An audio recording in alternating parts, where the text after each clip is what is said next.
తాకట్లో ఉన్న మీ బంగారాన్ని విడిపించి ఆ రోజు ఆన్లైన్ రేటుకి కొంటాం. Sharma gold company. Suman TV వీక్షిస్తున్న ప్రేక్షకులందరికీ కూడా శ్రీమాత్రే నమః. మనము కార్తీక పురాణంతో పాటు శివపురాణాన్ని కూడా తెలుసుకునే ప్రయత్నం చేస్తున్నాం కదా. ఈ శివపురాణంలో భాగంగా ఒక 3 భాగాలు మనం చెప్పుకోవడం జరిగింది. సూతుడు సౌనకాది మనులకి ఆ యొక్క శివపురాణాన్ని ఏ విధంగా చెప్పారు అని చెప్పే విషయాల మీద మనం చెప్పుకుంటూ ఉన్నాము. ఇక కథలోకి వెళ్తున్నాము. నారదుని యొక్క తపస్సు. నందీశ్వరుడు మార్కండేయునికి ఎరిగించిన శివపురాణాన్నే నేను మీకు ఇప్పుడు తెలియచేస్తున్నాను. మార్కండేయ మహర్షి వెళ్ళారు కదా, నందీశ్వరుడి దగ్గరికి వెళ్ళి నాకు శివపురాణాన్ని తెలియజే స్వామి అంటే ఆయన తెలియజేస్తానని చెప్పారు. మార్కండేయుడికి నందీశ్వరుడు చెప్పినటువంటి శివపురాణాన్నే సూత మహర్షి సౌనకాది మునులకి తెలియచేస్తున్నారు. ఏ విధముగా?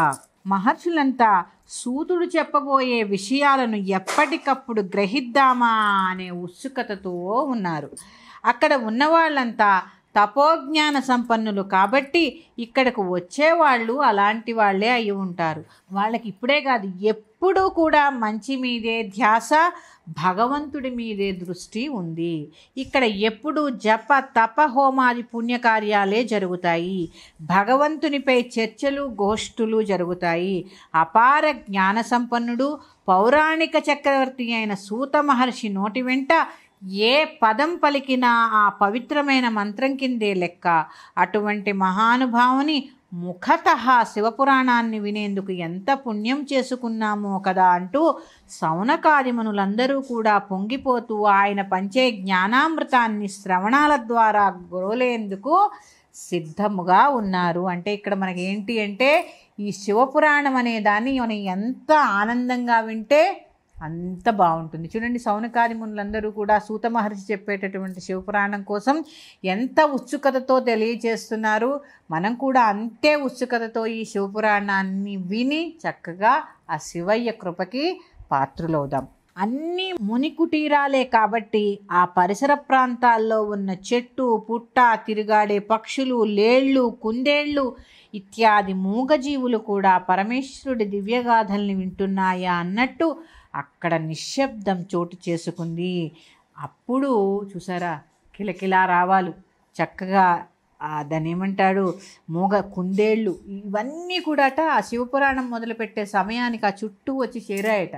ఎప్పుడెప్పుడు సూత మహర్షి ఈ శివపురాణం చెప్తారా, ఎప్పుడెప్పుడు వినాలా అని అవి కూడా ఎదురు చూస్తున్నాయట. అందుకని ఎంతో భక్తి శ్రద్ధలతో సావధాన చిత్తులై ప్రశాంతంగా వినండి. అప్పుడు ఈ సూతుని కంఠం ఖంగుమంటూ వచ్చి ఇలా చెప్పడం ప్రారంభించారట. పూర్వం నారద మునీంద్రుడు అతి పవిత్రమైన హిమాలయ పర్వత శ్రేణుల్లో ఉన్న మానస సరోవరం వద్ద ఒక పర్ణశాలను నిర్మించుకుని అక్కడే శివుని గురించి తపస్సు చేయడం ప్రారంభించారు. ఇక్కడ చూసారా, ఎప్పుడు నారాయణ నారాయణ అంటూ ఉండే నారద మహర్షి నారాయణ మంత్రం చేస్తూనే ఇప్పుడే చెప్పాను శివకేశవులకు ఎటువంటి భేదమూ లేదని. చక్కగా మానస సరోవరంలో ఒక కుటీరాన్ని ఏర్పాటు చేసుకుని శివుడి గురించి తపస్సు చేయనారంభించారు.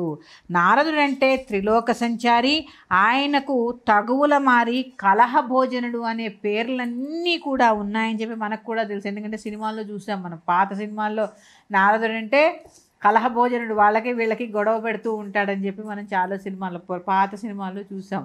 అలాగే ఆయన చేసే పనులన్నీ కూడా చివరికి మళ్ళీ ఏమవుతాయి, జగత్ కళ్యాణం కోసమే జరుగుతాయని చెప్పి కూడా మనందరికీ తెలుసు. ఆయన ముందు ఎంత ఆడిపోసుకున్నా చివరికి మాత్రము ఎంతగానో పొగుడుతారు నారద మహర్షిని. అటువంటి నారదుడు తపస్సు చేయడం మొదలుపెట్టేసరికి స్వర్గాధిపతి అయిన ఇంద్రుడికి భయం పట్టుకుందట. ఎందుకంటే మనలాంటి వాళ్ళని తపస్సు చేస్తే ఏముంటుంది, ఏముండదు. ఏదో భగవంతుడు మన తపస్సు మనం అక్కడ కూర్చోవడానికి ఎంతో సమయం పడుతుంది. అలా మహా తపస్సు అయిన నారదుడు ఆ శివుడి కోసం తపస్సు మొదలు పెట్టేసరికి ఇంద్రుడికి భయం పుట్టుకుందట. సాధారణంగా లోకంలో ఎవరన్నా తపస్సు చేయడం ప్రారంభించారంటే ముందు భయపడేది ఇంద్రుడే, దేవేంద్రుడే.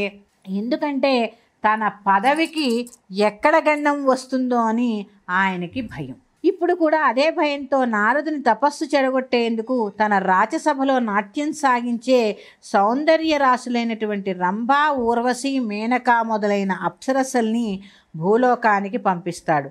ఎలాగైనా నారదుని తపస్సు భగ్నం చేయమని వాళ్ళని ఆదేశించాడు దేవేంద్రుడు. ఇక ఇంద్రుడి యొక్క ఆదేశం మేరకు ఆ నారీమణులంతా కూడా నారదుడు తపస్సు చేసినటువంటి మంచు ప్రాంతానికి రాయంచ అంటే రాయహంసల్లా చేరుకుంటారు.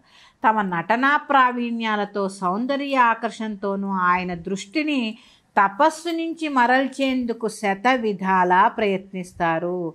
చివరికి తమ వంపు సంపుల్ని సైతం ఏకాకి ఆజన్మ బ్రహ్మచారి అయిన నారదుని మేనుకు తగిలేలా నాట్యం చేస్తూ అతనిలో ఆ యొక్క తపస్సుని భగ్నపరిచేలాగా భగ్నం చేయడానికి వీళ్ళు పూనుకుంటూ ఉంటారు. వీళ్ళ నాట్యం చూసి పరిసరాల్లోని పశుపక్ష్యాదులు సైతం కూడా అబ్బాయి ఎంత బాగా నృత్యం చేస్తున్నారు అని చెప్పి పరవశించిపోతూ ఉన్నాయట. కానీ నారదునిలో మాత్రం ఎటువంటి చలనము లేదు. వీళ్ళ ప్రలోభాలకి ఎటువంటి ఆకర్షణ కూడా లేకుండా ఆయన కళ్ళును మూసుకున్నట్లే నటించి వీళ్ళేం చేస్తున్నారు అని చెప్పి ఓ కంట కనిపెడుతూ నారదుడు ఎంతసేపటికి నారదుడిలో ఉలుకు పలుకు లేకపోయేసరికి అదంతా గమనించినటువంటి ఆ అప్సర స్త్రీలంతా నాట్యం చేసి చేసి చేసి అలసిపోయి ఆ ముక్కు మూసుకుని తపస్సు చేసుకునే జడధారి ముందు తన ప్రయత్నమంతా వృధాయే అనుకుంటూ